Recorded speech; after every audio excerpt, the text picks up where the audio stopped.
मुझे एक रिपोर्टर मुझसे बोल रहे थे कि मैम मैंने भी अपना नाम दिया था यूट्यूबर्स में कि राहुल गांधी यूट्यूबर्स से मिल रहे हैं, तो मुझे ये कह के मना कर दिया गया कि वो सिर्फ पर्टिकुलर कास्ट के यूट्यूबर्स से मिलेंगे और तुम्हारी वो कास्ट नहीं है इसलिए नहीं मिलेंगे। तो क्या आपने पता भी किया था कि क्या थे आप वहाँ पे, तो क्या थ्योरी थी उसके पीछे? नहीं, उसमें ये एक डायनामिक मैट्रिक्स तो था कि अनप्रिविलेज्ड क्लासेस से या फिर जो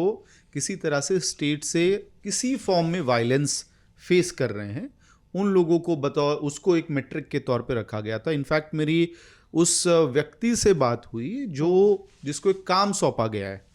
इस तरह की एक मीटिंग में। तो हुआ ये कि बिहार में एक पत्रकार हैं, उनके ऊपर वहाँ पे वर्तमान सरकार के एक मंत्री ने उनके खिलाफ शिकायत दर्ज कराई इकोनॉमिक ऑफेंसेस विंग में, और बाद में किसी और तरीके से वो एफआईआर में कन्वर्ट हो गया, किसी और अधिकारी ने एफआईआर उस पत्रकार के खिलाफ किया। ये बाद में हुई घटना, मीटिंग के बाद। तो इस वजह से, और वो बहुजन समुदाय से भी आते हैं वो पत्रकार, तो उनको राहुल गांधी से मिलवाया गया। जिस मीटिंग की आप यूट्यूबर्स की बात कर रहे हैं उसी में एक और पत्रकार हैं जिनके खिलाफ लीगल मामला पेंडिंग था, उनको बुलाया गया था। और एक विमेन स्पेसिफिक न्यूज़ रूम है, वहाँ से एक महिला पत्रकार उस मीटिंग में थी, और राहुल गांधी ने पूछा भी सामने से कि आप इकलौती महिला हैं उस पूरे ग्रुप में, जो आप खुद बात कह रही थी कि कितना डिफिकल्ट है। तो वो फिर अपने एक्सपीरियंसेस शेयर कर रही थी, साझा कर रही थी। लगभग 30-40 मिनट ये मीटिंग चली है। उसमें then and their legal team को कहा गया कि जो एफआईआर दर्ज हुई है इनके खिलाफ, उस केस को जो कांग्रेस पार्टी का लीगल सेल है या एक लीगल सेल इस तरह से क्रिएट किया जाए, और इमीडिएटली वहाँ लॉयर्स को इन्फॉर्म किया गया, बताया गया कि आपको ये वाला केस लड़ना है।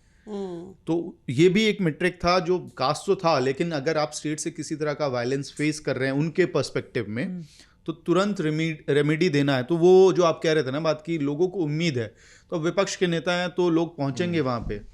वो कन्वर्ट होता है, वो अभी दिख रहा है इस वक्त। तो बहुजन समाज के जो पत्रकार हैं उनसे मिले राहुल गांधी, उनका नोशन ये दूर हुआ कि बहुजन समाज के लोग भी प्राइवेट सेक्टर्स में हैं। वो तो ये कहते हैं कि इंडिपेंडेंट कंट्रीब्यूटर्स है ना, वो यूट्यूबर्स कुछ पत्रकार ऐसे भी आपने भी बताया ना कि जो बहुजन समाज से आते हैं और उनको तंग किया जा रहा है, तो बहुजन समाज से लोग हैं, ये पता चल गया ना उनको। नहीं, वो ये कहते हैं कि मेन स्ट्रीम मीडिया में नहीं है, मेन स्ट्रीम मीडिया में एंकर्स नहीं है, जो रिपोर्टर्स हैं, स्टूडियोज में नहीं है, मतलब अपर कास्ट से ही पूरा जो है चला रही है मीडिया। ये राहुल गांधी, बेसिकली मुझे लगता है कि राहुल गांधी का जो कास्ट का नैरेटिव है, एकदम से जो लगातार संविधान से उन्होंने स्विच किया है, वोट चोर गद्दी छोड़,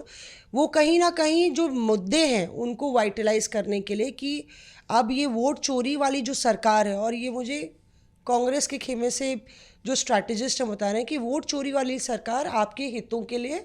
काम नहीं करेगी, इसलिए चाहे वो दलित समुदाय के मुद्दे हों या मखाना वाले हों या किसान हों, उनके मुद्दे हम रखेंगे। आप बिलीव नहीं करेंगे, मतलब कि राहुल गांधी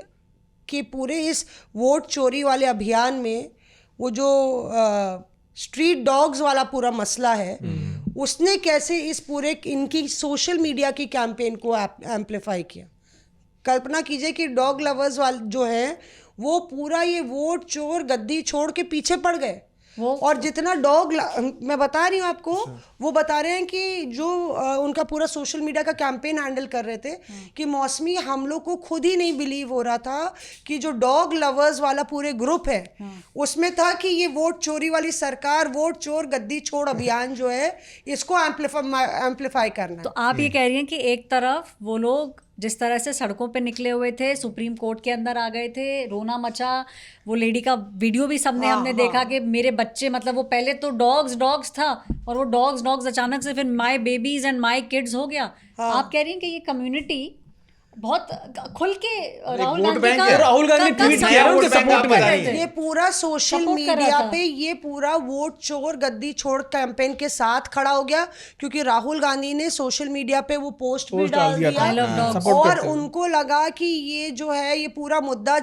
डॉग लवर्स की कैंपेन के साथ साथ वो वोट चोर गद्दी छोड़ भी उसमें पूरे ग्रुप में बढ़ गया।